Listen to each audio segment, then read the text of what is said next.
Lei de Lenz. Objetivo: entender a lei de Lenz e seus efeitos.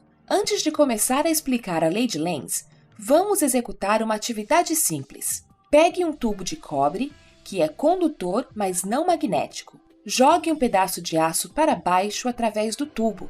Ele cai rapidamente sob o impulso da gravidade. Agora, através do mesmo tubo de cobre, jogue um ímã. Você verá que o ímã cairá bem lentamente. Por que isto acontece? Este fenômeno pode ser explicado como a lei de Lenz. Quando o polo norte de um ímã em barra se aproxima de uma bobina, o campo magnético se alinha e, por isso, o fluxo magnético ligado à bobina muda. Isto aumenta uma força eletromotriz, de acordo com a lei de Faraday de indução eletromagnética. Esta força eletromotriz induzida, por sua vez, gera uma corrente na bobina e ela flui no sentido anti-horário. Aqui, o movimento das agulhas indica o fluxo da corrente convencional. Esta corrente induzida, por sua vez, gera seu próprio campo magnético, de modo que este lado da bobina, voltado para o polo norte do ímã em barra, age como o polo norte do campo magnético induzido. Assim como os polos se repelem entre si, o campo magnético secundário tende a se opor na aproximação de um ímã em barra e a energia mecânica gasta ao sobrepor esta força repulsiva é convertida em energia elétrica.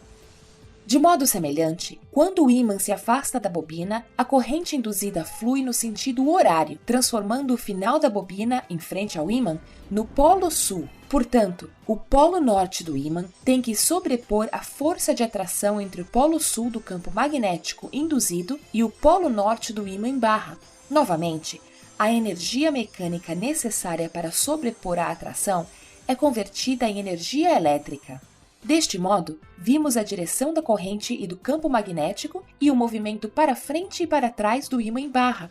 A partir disso, podemos ver que uma força eletromotriz induzida gera uma corrente em uma direção tal que o campo magnético secundário induzido se opõe ao campo magnético, induzindo a corrente. Isto é conhecido como lei de Lenz. Para verificar a declaração acima, imagine por um momento que o polo norte de um ímã que se aproxima da bobina induz uma corrente que flui no sentido horário da bobina. Como resultado, a extremidade da bobina, voltada para o ímã, se torna o polo sul. Assim, devido à atração inerente entre os polos desiguais, o ímã será automaticamente pressionado na direção da bobina, sem desprender qualquer energia mecânica, o que significa que a energia elétrica pode ser produzida sem executar qualquer trabalho mecânico. Isto viola a lei de conservação de energia. De fato, para satisfazer a lei de conservação de energia, é essencial que a corrente induzida flua nesta direção, e este efeito magnético produzido pela corrente induzida vai se opor ao campo magnético externo.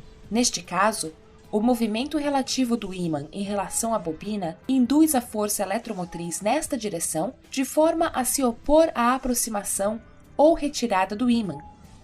Agora, vamos voltar ao exemplo que consideramos no início. Neste caso, o ímã cai bem lentamente, porque o tubo de cobre adquiriu um campo magnético modificado com o ímã em queda. Este campo magnético modificado induz corrente no tubo de cobre. A corrente induzida no tubo de cobre, quando gira, produz seu próprio campo magnético, que se opõe ao campo magnético do ímã em queda através dele. Por isso, o ímã cai bem lentamente através do tubo de cobre.